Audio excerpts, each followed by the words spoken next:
Study IQ IAS, आपका selection हमारा mission.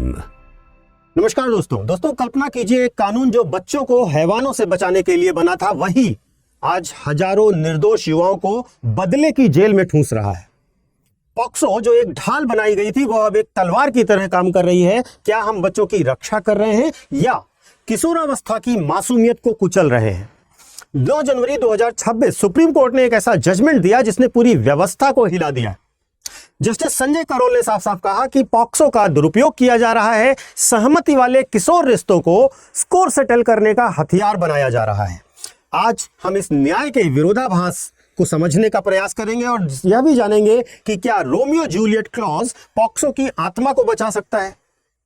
लेकिन सबसे पहले एक सवाल आपसे, क्या आपने कभी सोचा है कि एक कानून कैसे अपराधी पैदा कर सकता है? रहिए हमारे साथ, क्योंकि अब हम बात करेंगे सिर्फ एक कानून की नहीं, बल्कि ये बच्चों के भविष्य की बात है। लेकिन सबसे पहले मैं आपको अपने सोशल मीडिया हैंडल्स बता देता हूं। यूपीएससी मेंटर पंकज सर के नाम से आप मुझसे जुड़ सकते हैं इंस्टाग्राम और टेलीग्राम पर। आगे बढ़ते हैं और सबसे पहले पॉक्सो एक्ट 2012 में बनता है। यह भारत का सबसे कठोर हथियार था पेडोफिलिया और इसके साथ साथ यौन शोषण के खिलाफ। मकसद इसका बहुत नेक था, बच्चों को बचाना। लेकिन इसमें एक कानूनी मिथक छिपा हुआ है। अगर बच्चे की उम्र 18 साल से एक दिन भी कम है तो मतलब मान लिया जाएगा कानून के अंतर्गत कि कोई सहमति नहीं थी, इसे एज अ रेप कंसीडर किया जाएगा, जिसकी मिनिमम सजा 10 साल की जेल होगी। अब आप समझिए, अगर 17 साल की लड़की है, 19 साल का लड़का है, दोनों में आपसी प्यार हो गया तो कानून इसे अपराध मानेगा, रेप मानेगा। यह न्याय का विरोधाभास है, क्योंकि जब उम्र का फासला महज 1 से 3 साल के बीच हो, कोई दबाव ना हो, परिवार और समाज सिर्फ बदला लेने के लिए FIR दर्ज करा दे, तो हम अपराधियों को सुधार नहीं रहे होते हैं, वास्तव में हम युवाओं को अपराधी बना रहे होते हैं।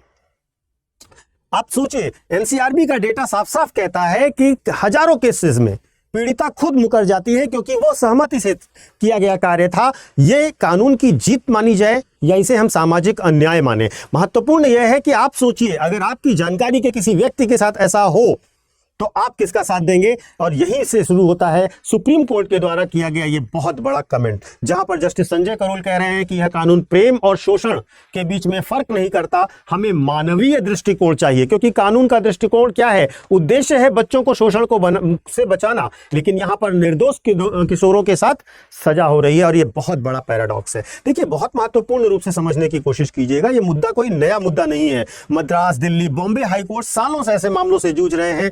सहमति वाले किशोर जोड़ों को रेप का आरोपी कैसे बनाया जाए?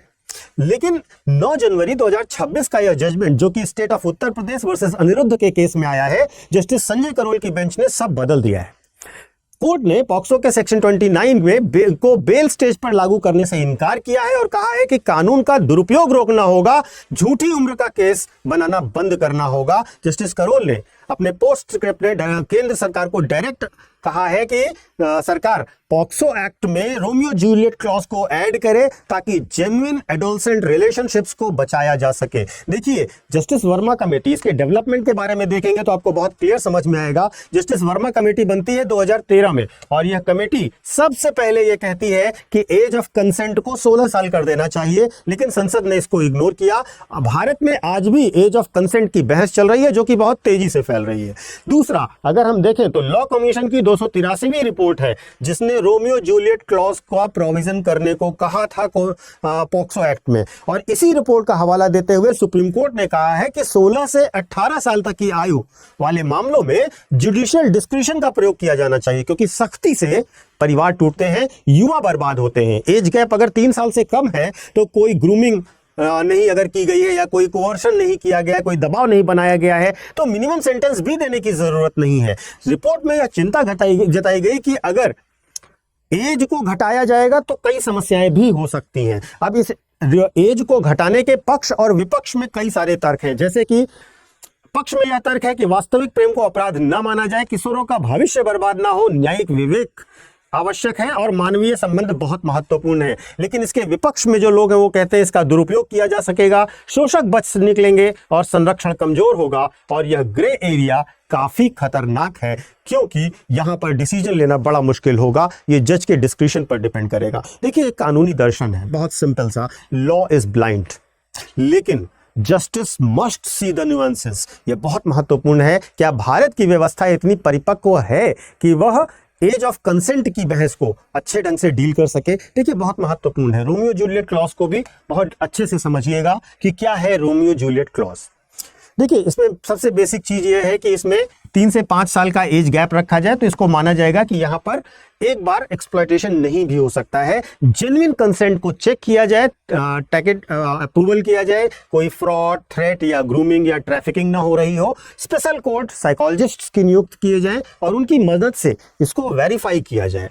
जुडिशियल पावर को बढ़ाया जाए, जहां पर रेप की जगह कंसेंसुअल पार्टनरशिप जैसे टर्म्स का इस्तेमाल किया जाए। सेंटेंसेस कम दें, कम्युनिटी सर्विसेज जैसा सेंटेंस दे सकते हैं, लेकिन प्रेडेटर्स के लिए कोर्ट को सख्त रहना होगा। देखिए, ये पूरा जो आइडिया है, ये पूरा आइडिया पश्चिमी मॉडल से इंस्पायर्ड है, लेकिन भारत के कंटेक्स्ट में इसको हमें अडॉप्ट करना चाहिए। देखिए, ऐसा नहीं है कि केवल यह भारत में होता है, दुनिया के बहुत सारे देशों में भी यह चीजें होती हैं। पश्चिमी मॉडल में अगर आप देखेंगे तो यहां पर बहुत इंपॉर्टेंट डेवलपमेंट है। क्या होता है कि अगर हम कनाडा की बात करें तो कनाडा में 5 साल का एज गैप नियम है, जहां पर 16 से 21 साल के बीच में कोई भी चीज है तो उसको अलग से इवैल्यूएट करेंगे। यूएस अमेरिका में अगर हम बात करें तो कई राज्यों में रोमियो जूलियट क्लॉज का कानून है, जो यहाँ पर 3 से 4 साल के अंतर को कंसीडर किया जाता है। यूरोप में भी लचीले कानून है और संदर्भ के आधार पर फैसला किया जाता है, लेकिन सुप्रीम कोर्ट ने जो कहा है वहां पर यह समझना जरूरी है कि ये एक रिफॉर्म है, ये लॉ को डाइल्यूट करने का प्रयास नहीं है। जस्टिस करोल ने कहा है कि पॉक्सो का दुरुपयोग रोकना चाहिए, लेकिन चाइल्ड प्रेडेटर्स इसका फायदा ना उठा सके, यह सुनिश्चित करना भी सरकार का उतना ही बड़ा काम है। और सबसे बड़ा खतरा है ड्राफ्टिंग का। कैसे फर्क करेंगे एक जेन्युइन लव और ग्रूमिंग के बीच में? देखिए, रूरल इंडिया में जहां पर ब्रेड विनर्स जेल चले जाते हैं, ये क्लॉज उनका जीवन बचा सकता है, लेकिन गलत हाथों में अगर ये कानून गया तो यह व्यवस्था गई, रोमियो जूलियट क्लॉज गया तो ट्रैफिकिंग बढ़ सकती है। ये इंटेलेक्चुअल चैलेंज है कि law must evolve but with in the iron safeguards. सवाल यह है कि क्या भारत इसके लिए तैयार है? महत्वपूर्ण रूप से समझिएगा, अंतर्राष्ट्रीय नजरिया हमने समझा, अब हम एक निर्णायक मोड़ पर खड़े हैं, जहां बच्चों के लिए एक अभेद्य सुरक्षा होनी चाहिए एक तरफ, दूसरी तरफ युवाओं की ऑटोनॉमी और भविष्य है। सुप्रीम कोर्ट का मैसेज क्रिस्टल क्लियर है कि कानून को सारी चीजों को बैलेंस करना होगा। यह केस अपनी कहानी में यह दिखाता है कि सहमति को अपराध कहना अन्याय है, लेकिन शोषण को छूट देना पाप है।